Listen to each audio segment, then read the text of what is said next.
Boa noite, graça e paz.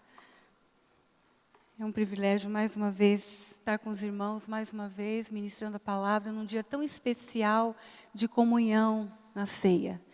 Antes de nós lermos, eu gostaria que nós abaixássemos as nossas cabeças e fechássemos os nossos olhos, não como um ritual, mas para a gente continuar nessa sintonia maravilhosa de estar na presença do Senhor. Não há nada que se compare, né, a estar na presença do Senhor. Vamos orar. Coloque a sua vida na presença dEle mais uma vez, diante da palavra dEle agora, lida e explicada. Que o Espírito Santo revele aos nossos corações aquilo que nós precisamos ouvir nessa noite. Vamos orar. Pai querido, nós queremos te agradecer pela tua palavra na nossa mão, tendo acesso a essa palavra através dos nossos celulares, da nossa Bíblia escrita. E nós somos imensamente gratos, ó Deus, porque essa palavra pôde chegar até nós um dia. E essa palavra viva, essa palavra que se fez carne e habitou entre nós, que é Jesus, chegou em nós e tem a cada dia nos transformado, tem nos moldado, tem nos dado sentido à vida, Senhor. Nós te louvamos por isso, nós somos imensamente gratos a Ti, porque o Senhor nos escolheu antes da fundação do mundo, não porque achasse em nós algo que chamasse a Tua atenção, Senhor. Nós somos pecadores, nós somos pecadores, mas o Senhor nos amou e o Teu amor nos alcançou, nos abraçou. Foi uma iniciativa Tua, Senhor, de vir a este mundo, tomar a forma de homem, sendo Deus, andando em nosso meio e deixando esse legado maravilhoso, poderoso, que é poder pertencer à família de Deus e seguir esse Deus maravilhoso. Muito obrigada, nós somos imensamente gratos. E nós fazemos isso em nome do nosso amado Jesus, nessa noite que celebramos a vitória dele na cruz. Em nome de Jesus. Amém. Bem, queridos, o texto que nós vamos compartilhar está em João, no capítulo 1. Os versos 1 ao 14. João, Evangelho de João, capítulo 1, versos 1 ao 14. Foi um texto algumas semanas atrás que o pastor José Ernesto ministrou. A ênfase dele foi a ele ouvir, a Jesus ouvir. A nossa ênfase vai ser diferente hoje, mas dentro do mesmo texto. Porque nós cremos que a palavra, ela fala segundo as nossas necessidades, né? Então vamos ler juntos João, capítulo 1, do verso 1 ao verso 14, que diz assim: No princípio era o Verbo, e o Verbo estava com Deus, e o Verbo era Deus. Ele estava no princípio com Deus. Todas as coisas foram feitas por intermédio dele, e nele nada do que foi feito se fez. Nele estava a vida, e a vida era a luz dos homens. A luz resplandece nas trevas, e as trevas não prevaleceram contra ela. Houve um homem enviado de Deus, cujo nome era João. Este veio para dar testemunha, a fim de dar testemunha da luz, para que todos crescem por meio dele. Ele não era luz, mas veio para dar testemunho, ou testemunha da luz. Pois a verdadeira luz que ilumina todo homem estava chegando ao mundo. Estava ele no mundo, e o mundo foi feito por intermédio dele, e o mundo não o conheceu. Veio para o que era seu, e os seus não o receberam. Mas a todos quantos o receberam, aos que creem no seu nome, deu-lhes o poder de se tornarem ou de serem feitos filhos de Deus, os quais não nasceram do sangue, nem da vontade da carne, nem da vontade do homem, do varão, mas de Deus. E o Verbo se fez carne e habitou entre nós, cheio de graça e de verdade. E vimos a sua glória, como a glória do unigênito do Pai. Amém. O nosso tema é Jesus, a expressão exata de Deus Pai. O nosso desejo nessa noite é que você saia daqui sabendo claramente que Jesus é Deus. Jesus é 100% homem, mas Jesus é 100% Deus. E essa era a preocupação de João, o apóstolo. Aqui a gente vai ver que ele cita João Batista, o Batista, não é o mesmo João. João, o apóstolo, que escreveu este livro. Porque a divindade de Jesus na época, especialmente pelos gregos, que eram conhecedores, eles estavam questionando a divindade de Jesus. E a gente sabe que Jesus enfrentou todo esse questionamento durante o seu ministério, porque ele dizia: quem vê ao Pai, vê a mim. E isso era uma afronta para os religiosos da época.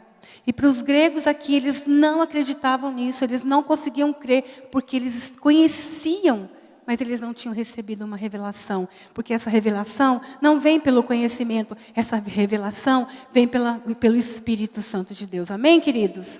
É essa revelação que chegou até nós um dia. Quando nós conhecemos a palavra, lemos a palavra, não foi algo que a palavra, letra, trouxe para nós, mas a palavra viva através da revelação do Espírito Santo em nós. E os gregos estavam questionando, e João escreve justamente este livro, porque o livro de Mateus foi escrito especialmente para os judeus, para provar que Jesus é o rei dos reis, o rei dos judeus. Já o livro de Marcos foi escrito para os romanos, para provar que Jesus veio como servo sofredor. Lucas escreveu aos gregos, para provar que Jesus é homem perfeito. E João foi um evangelho universal, porque ele estava falando tanto a judeus como a gentios. João é esse apóstolo aqui, João é aquele apóstolo amado, que estava sempre próximo a Jesus, que participou de momentos sublimes, de milagres, de curas e do poder de Deus através da pessoa de Jesus. Ele era um apóstolo muito próximo. A gente vê lá nas Escrituras que quando Jesus chamou os discípulos para a transfiguração, João estava junto. Quando Jesus, deixa eu me lembrar alguma outra situação, várias situações, inclusive João estava tão próximo a Jesus, que na crucificação, ele foi o único discípulo que estava, os outros fugiram, ficaram de longe, e João acompanhou todo aquele cortejo, né? Acompanhou todo aquele momento de Cristo ali, carregando a sua cruz, ele estava junto. E aos pés da cruz, o próprio Jesus confiou a João, a sua mãe, quando ele disse assim para João: mulher, olha, eis aí o teu filho, eis aí a tua mãe. Então a gente vê ao longo da Bíblia, se você puder pesquisar, a gente vê que João, ele foi muito íntimo de Jesus. Ele tinha assim propriedade para escrever o livro do Evangelho de João, porque ele testemunhou, ele foi uma testemunha ocular do poder de Deus através da vida de Jesus, o próprio Deus ali, ele foi testemunha. E a grande tese do livro é provar que Jesus é o Filho de Deus e somente em Jesus temos ou se tem a vida eterna. Este é o grande propósito do livro de João, para provar que Jesus é o Filho de Deus, que Ele é Deus e que somente nele há vida eterna. E por isso ele colocou, se vocês abrirem lá na página da 100, vocês vão ter direitinho o esboço. Por isso ele colocou que Jesus é o pão da vida, Jesus é a luz do mundo, Jesus é o bom pastor, Jesus é a videira verdadeira, a porta das ovelhas, caminho, verdade e vida, ressurreição e a vida. Foram algumas teses de João, para provar, afirmações de João para provar que Jesus é Deus. Amém, queridos? E vamos então nos nossos versículos, verso 1. Volta lá, nós vamos explorar versículo por versículo, bem rapidinho, prometo que vou ser o mais breve possível. No verso 1 diz assim: no princípio era o verbo, e o verbo estava com Deus, e o Verbo era Deus. Aqui, o verbo, essa palavra era, está no pretérito imperfeito, que significa que não foi ou será, ele é. Ele é Deus. No princípio, ele é Deus, porque tudo teve início em Jesus e termina nele, antes da fundação do mundo. Jesus não foi algo criado por Deus, ele já existia antes da fundação do mundo. E isso é algo que dava um nó na cabeça dos gregos, porque eles querem o conhecimento, quer comprovar, quer verdades. E hoje a gente vê muito isso no meio científico, querendo comprovar algumas coisas cientificamente, e nós gostamos de ter provas, mas para andar com Jesus, para andar com Deus, nós vivemos pela fé, andamos pela fé. E andamos por revelação, que é algo que vem do alto, que vem de Deus, que vem da pessoa do Espírito Santo.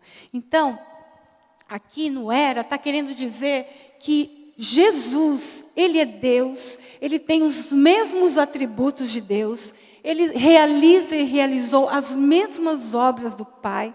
Quando tudo teve um começo, o Verbo já estava. Ele é a expressão ou a manifestação do Pai. Tem a mesma essência do Pai, mas diferente em natureza. A mesma essência, mas diferente em natureza. Deus Pai, Deus Filho e Deus Espírito Santo. Jesus estava face a face com Deus. E no mundo antigo, para você estar face a face com alguém, significava muita intimidade e mesmo status. Então ele era Deus, porque ele estava com Deus, ele estava face a face com Deus, ele tinha intimidade e ele tinha o mesmo status. Senhorio, Deus, poderoso, todos os atributos. No verso 2, vamos lendo, ele estava no princípio com Deus. Como eu já falei, Jesus, ele não veio se tornar uma pessoa ou filho em algum momento da história. Pai e filho sempre existiram. Sempre existiram. Ele não veio a se tornar um filho, como dizem em algumas religiões. Jesus, um filho de Deus. Nós vamos ler lá no verso 14, que diz que ele é unigênito do Deus Pai. Ele é único. Único. Ele não é um filho, ele é o Filho de Deus. Amém, queridos? As religiões querem provar que ele é um filho de Deus, mas nós sabemos por revelação do Espírito Santo que ele é Deus. Amém, queridos? No verso 3, vamos lá. Todas as coisas foram feitas por intermédio dele, e sem ele, nada do que foi feito se fez. Nós sabemos que a criação, lá em Gênesis 1, teve um início. Jesus, ele não foi uma parte da criação, mas o agente criador. Jesus não foi parte da criação. E Deus criou Jesus. Jesus foi o agente criador. Ele estava na criação. Né? A teoria da evolução e da reencarnação afirma que a criação é uma obra contínua. Está sempre, né? Contínua. No entanto, lá em Gênesis 1, diz que a criação foi realizada de forma plena. Plena. Acabada. Deus é perfeito, ele não fica deixando as coisas para depois, ele terminou. A Bíblia diz que ele terminou e descansou. E toda a criação, parte por parte, sempre ele terminava. E viu Deus que era muito bom, que era bom. Porque ele é perfeito. Ele não vai criar coisas imperfeitas, coisas inacabadas, porque ele é um Deus perfeito. Todas, porque não há 1 centímetro do universo que ele não tenha criado e que ele não esteja. Deus não é um Deus que vem estar em alguns momentos. Normalmente a gente acha assim, estou precisando tanto de Deus, eu vou orar a Deus e ele vai vir ao meu socorro. Ele está ao seu socorro. Ele não vai vir ao seu socorro. Ele está em seu socorro. Porque não tem nada nesse universo, não tem nada na sua vida e na minha vida que ele não saiba. Nós precisamos orar, precisamos pedir. Sim, o próprio Jesus deixou esse exemplo, deixou esse legado de oração. Ele orava, ele se retirava. E no momento que ele sabia que ia ter que passar pela cruz, ele se retirou e foi orar. Foi fazer uma vigília de oração. Porque ele sabia que isso fortalecia a vida dele. Fazia com que ele mudasse, no sentido assim que a oração muda a gente, não muda Deus. Porque Deus é Deus. Deus não pode ser manipulado. Deus não pode ser...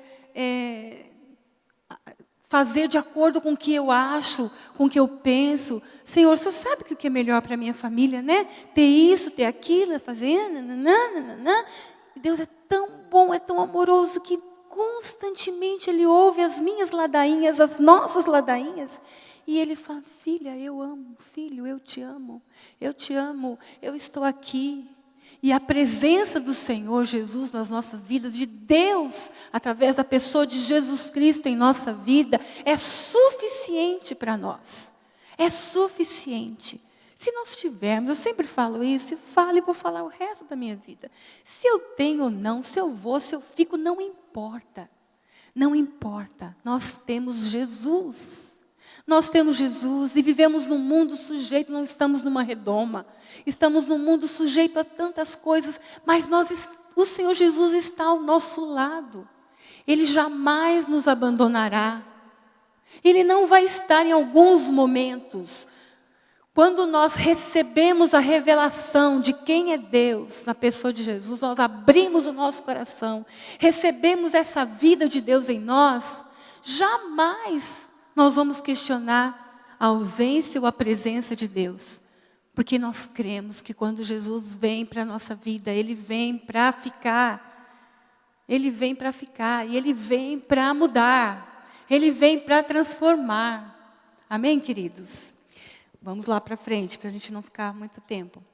Verso, qual que é? 4. Nele estava a vida, e a vida era a luz dos homens. Jesus é a fonte de vida. Vida procede dele. E fonte inesgotável. Quanto mais a gente conhece Jesus, mais a gente quer conhecer. E Ele é a luz dos homens. Eu coloquei até um exemplo aqui do sol e da lua. A gente sabe que a lua, ela não tem luz própria. A luz que a lua reflete vem do sol, que é refletida nela. E nós sabemos que sem Jesus, nós não temos luz se não for através de Jesus. E nós não podemos criar essa luz. Não é algo que eu crio no seminário, ou no instituto bíblico, ou na escola dominical, ou aqui no culto, ou porque eu estou lendo mais a Bíblia, conhecendo, fazendo exegese do texto. Não é. Essa luz vem dele. É dele que emana e que procede toda a luz. Se não é Jesus na minha vida, eu sou apagada. Ou melhor, trevas, completa trevas. Porque quando a luz do Senhor Jesus penetrou nas trevas do meu pecado e do nosso pecado, nós fomos iluminados. As trevas fugiram, como nós vamos ver, e a luz de Jesus ficou em nós. Então, queridos, se eu e você somos alguma coisa, é por causa da luz do Senhor Jesus que habita em nós. Amém? Reflete em nós, a luz vem dele. Ele é tudo. Ele é a estrela, a luz da aurora, a estrela da manhã, né? Ele é a estrela da manhã. É Ele, sol da justiça. É Ele. É Ele. Nós não podemos nada se não for nele e através dele.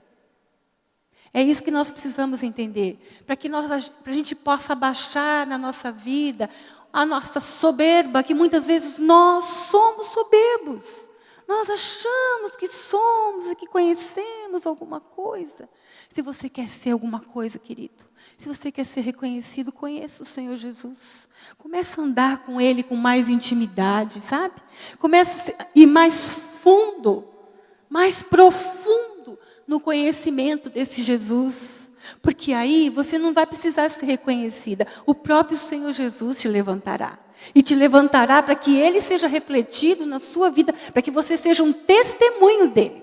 Para que as pessoas vejam em você e em mim a pessoa de Jesus. Amém, queridos? Verso 5 diz que a luz resplandece nas trevas, como eu já falei. E as trevas não prevalecem, ou prevaleceram sobre ela. Porque quando a luz chega, ela tem domínio sobre as trevas. Quando você acende uma luz, não fica escuridão. As trevas vão embora. E quando a luz de Jesus chega na nossa vida, todas as trevas do pecado vão embora. E isso a religião não faz. Isso os rituais, os sacrifícios não fazem. Os dogmas muito menos, porque vem de Deus. Como a gente já falou, é uma luz de Deus. Versos 6, 7, 8. Houve um homem enviado de Deus, cujo nome era João. Este veio como testemunha, a fim de dar testemunho da luz, para que todos crescem por meio dele. Ele não era luz, mas veio para dar testemunho da luz. Jesus é Deus, e João Batista é enviado de Deus. Ele veio para dar testemunho de Deus. E é isso que nós somos chamados, para dar testemunho de Deus, de Jesus, né? Lá, se você for lendo João, vai continuar lendo os capítulos, você vai ver que João, ele foi confundido com o Messias. Alguns disseram, portanto tu o Messias? Né? Não, ele diz, pelo contrário, eu não sou digno de desabotoar as sandálias do Messias. Convém que ele cresça e que eu diminua. Porque João sabia bem definido qual era o propósito da vida dele. O propósito da vida dele era preparar o caminho do Senhor. As pessoas têm que ser atraídas para Jesus e não para nós. Se você está fazendo discipulado com alguém e você sente que no seu espírito que essa pessoa está muito dependente de você, não faz nada se não for você orar, não faz nada se não for você dar uma palavra, não faz nada, você desconfia do seu discipulado. Porque as pessoas têm que ser atraídas para Jesus e não para nós. Nós temos a luz que reflete dele. Nós não somos a luz, nós temos luz refletida, é muito diferente. Então, oriente o seu discípulo, oriente a pessoa que você está levando para Jesus ou está trabalhando com essa pessoa, que você está ali como um servo, você está ali como alguém que vai ajudá-la, a levá-la até a presença do Senhor. Você não é Senhor, você não é dono, você não tem a última palavra, o Senhor Jesus é que tem. Amém, queridos? E vamos um pouquinho mais para frente. Só dando assim para conhecimento, essa palavra dar testemunho, ela é usada nesse Evangelho de João 39 vezes. E a palavra testemunho 14 vezes. Verso 9. Pois a verdadeira luz que alumia ou que ilumina todo homem estava chegando ao mundo. A todos. Todos. Todos. Aqui não há raça, nem tribo, nem língua, nem nação. É para todos. Os gregos da época achavam que o conhecimento era restrito a alguns. Alguns. Mas a palavra de Deus está dizendo aqui no verso 9, que a verdadeira luz que ilumina todo homem, desde o mais simplesinho e letrado, até o mais culto, mais sabedor. Jesus é para todos, Jesus não é para uma classe de pessoas, não é uma classe que é privilegiada. Jesus jamais faria acepção de pessoas. Jamais ele fez em todo o seu ministério, o seu tempo aqui na terra, e jamais ele escolheria a dedo como nós fazemos. Nós temos muito que aprender com Jesus, não é verdade? Por isso que para aprender de Jesus é fonte inesgotável. E eu creio que lá na eternidade nós ainda vamos continuar aprendendo, só que face a face com Ele. Amém, queridos? Glória a Deus. Eu anseio por esse dia. Deus sabe quanto. Verso 10. Estava ele no mundo, e o mundo foi feito por intermédio dele, e o mundo não o conheceu. Aqui, só relembrando daquilo que nós estávamos falando, que o conhecimento, ele abrange muito a área da mente e das emoções.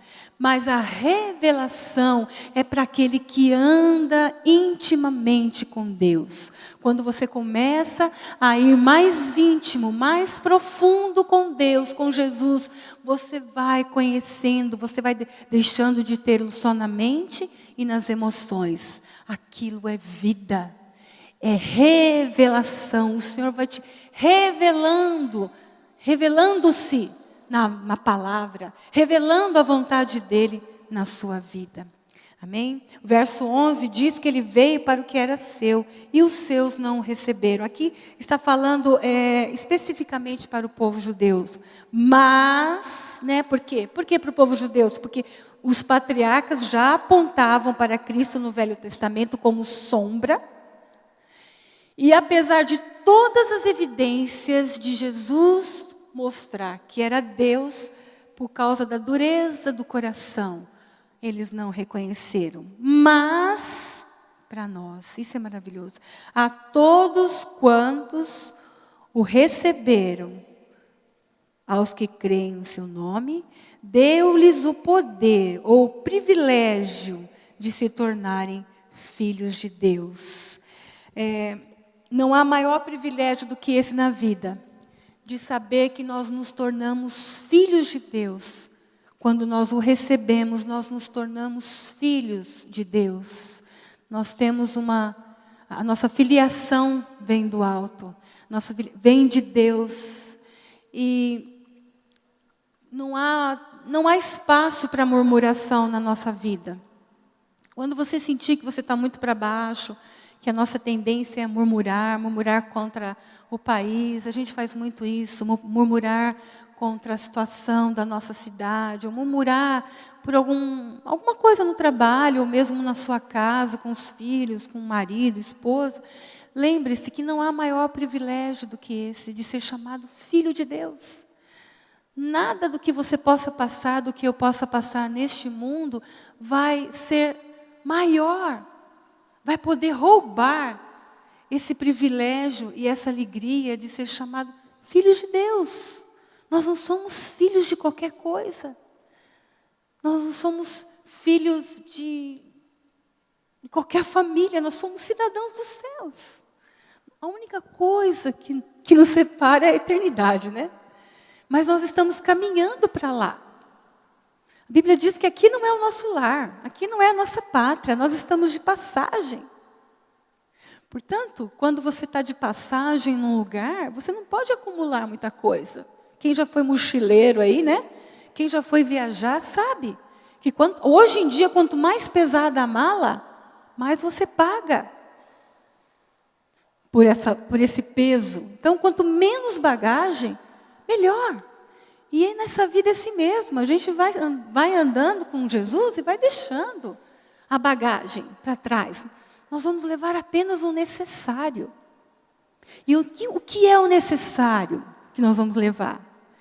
É nossa intimidade, a nossa comunhão com Jesus. Nós não vamos levar o nosso carro, nós não vamos levar o nosso apartamento, nós não vamos levar o dinheiro que está no banco. Para alguns pode estar falando, meu, que tristeza, É triste? Não é. Porque nós vamos estar com o Senhor, que é tudo. Tudo que nós precisamos está em Jesus. Então, meu irmão, minha irmã, vamos começar já a deixar as nossas bagagens. Vamos levar o mínimo.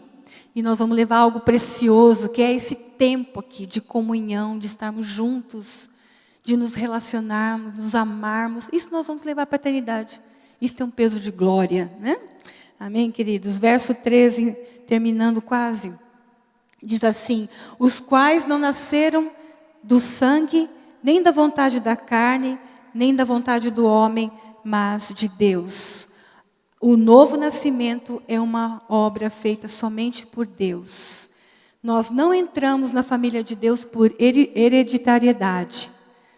Nós entramos na família de Deus pelo poder do Espírito Santo que habita em nós. Filho de crente, crentinho é, não é. A gente tem até uma piada engraçada que diz assim, quando minha esposa estiver subindo, eu vou agarrar na saia dela. Não vai, você não vai subir. Vai rasgar a saia dela, mas você não vai subir. Porque não é da vontade do homem. O novo nascimento vem do alto. Vem de Deus, vem da ação poderosa do Espírito Santo. É Ele que escolhe você. É Ele que toca em você. Por isso que se você já foi tocado por esse bendito amor do nosso Senhor Jesus, viva nesse amor e para esse amor. Não tem mais nada por que viver. É para Ele, por Ele, é nele. E terminando o verso 14, diz assim: e o Verbo se fez carne e habitou entre nós, cheio de graça e verdade, e vimos a sua glória como a glória do unigênito do Pai. Ele habitou. Essa palavra no grego significa tabernaculou. Por que será que não foi usada a palavra ele ficou num templo? Ele habitou num templo, mas ele habitou no tabernáculo. Porque a figura do templo era uma figura estática. Prédio, é isso aqui é o templo. Mas a figura do tabernáculo era uma figura móvel. Eles estavam num lugar, daqui um pouquinho eles estavam em outro lugar e mais em outro lugar. Então isso significa que nós temos Jesus que habita em nós, que é um Deus que se move. Ele não está limitado, não há limitação. E isso, queridos, é revelação. Eu não vou conseguir dizer para vocês, e nem para mim mesma, mas peço ao Senhor, Senhor, me revela esta palavra. Traz revelação, traz luz ao meu coração, ao meu entendimento, para que eu possa compreender a Tua graça, que é um favor imerecido, para que eu me deixe mover por esse Deus que está caminhando, se movendo. E Ele deixou, a Bíblia diz que Ele deixou toda a sua glória em Efésios capítulo 2 e se tornou servo. Se a gente for falar num estilo bem chulo, Jesus deixou toda a sua glória e veio morar no lixo aqui, no lixão. Aqui embaixo é lixão. Quando eu digo lixão, é sistema, porque a criação é perfeita, é plena, é maravilhosa, mas o sistema é lixo. E Ele deixou toda a sua glória, todo o seu resplendor, e veio para o lixão habitar entre nós. E a glória significa uma somatória de todos os atributos de Deus em Jesus. Amém, queridos? Esse é o Jesus que nós cremos. Esse é o Jesus que a gente persegue. Esse é o Jesus que a gente quer conhecer mais. Amém? Eu quero, e você? Mais, muito mais. Em Oséias 6:3, não está no esboço, se você quiser anotar, diz assim: conheçamos e prossigamos em conhecer a Deus. Ele é fonte inesgotável. Quanto mais você o conhece, mais você o quer conhecer. Nunca vai cessar, porque Ele é uma fonte inesgotável. É maravilhoso, é poderoso poder andar com Jesus, ser testemunha dessa luz bendita e gloriosa que um dia nos alcançou. É maravilhoso, é um privilégio. Não há espaço nas nossas vidas para depressão. Claro que tem situações que nós precisamos correr para o médico, precisamos de medicamento, mas nós sabemos do poder curador, restaurador, que está na pessoa de Jesus Cristo. E nós podemos em Jesus todas as coisas. Amém, queridos? Vamos ficar firmes. O nosso desejo, o meu desejo que encheu meu coração, que tem enchido o meu coração nesses últimos dias, é que nós devemos buscar ao Senhor. Buscar, a Bíblia diz: buscar-me-eis e me achareis, quando me buscardes de todo o vosso coração. Quando diz vosso coração, não é simplesmente um sentimento, é algo, é fome. Você já passou muita fome? Talvez não fome como uma pessoa que realmente passa fome, que chega a doer. Mas você já passou fome entre uma refeição e outra, ou muito tempo sem comer? Você vai para aquele alimento, como nós vamos fazer aqui agora na ceia, você vai com fome. desejoso. Meu Deus, que delícia esse pão, esse vinho, ou seja lá o que for. Nós precisamos ter essa fome do Senhor, essa fome de conhecer a Jesus. E Ele diz que todas as vezes que a gente se reúne para celebrar esse momento de partir do pão e de receber o cálice, o vinho, significando o seu sangue, é um momento de comunhão, de alegria, e que nós podemos dizer, Jesus Cristo é o Senhor. Amém, queridos? Jesus Cristo é Deus, o Senhor. E Ele habita em mim. Se Ele não habita em mim, Ele quer habitar em mim. E eu preciso quebrar todas as barreiras do meu coração para que isso aconteça. Amém, queridos? Vamos orar. Se você quiser ficar de pé. Vamos ficar de pé, então. Vamos orar juntos. Eu gostaria de orar 2 orações. Se não for pedir muito para os pastores. Tá? 5 minutos. Uma oração. Se você ainda não entregou a sua vida para Jesus, eu creio que todos nós aqui, a gente está todo domingo, a gente se conhece aqui, mas muitas vezes nós estamos vivendo uma religiosidade. Nós estamos indo à igreja, nós estamos tomando a ceia, estamos lendo a palavra, mas realmente a gente ainda não abriu o nosso coração. Abra nessa noite. Se você já fez isso, mas você está vivendo uma vida seca, árida, tem fome e não sabe onde procurar o alimento, Jesus é o pão da vida. É o pão que desceu do céu. É Deus vivendo no meio de nós. E Ele está vivo. Ele está aqui agora, andando no nosso meio.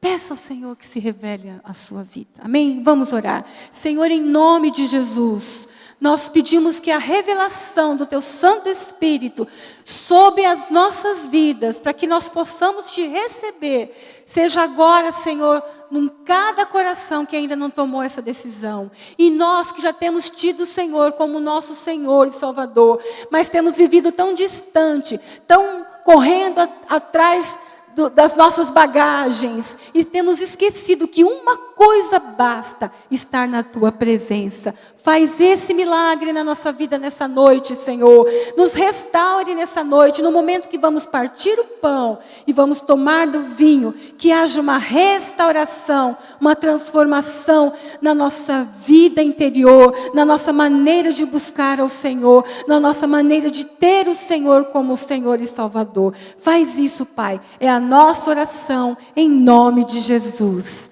Amém, queridos. Amém, queridos.